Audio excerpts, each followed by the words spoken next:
Action. मगर भाभी तुम्हारे आंसू क्यों मेरे पे देखे नहीं जा रहे? क्या क्या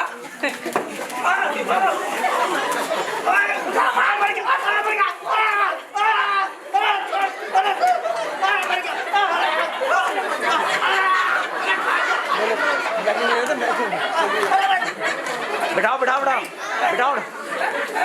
अबे मेरे क्यों मार रहा है? बोल मेरे क्यों मार रहा?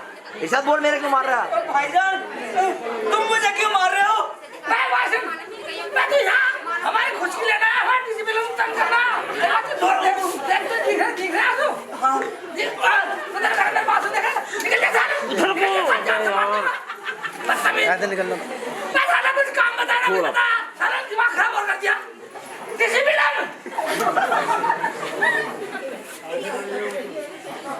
Cut it.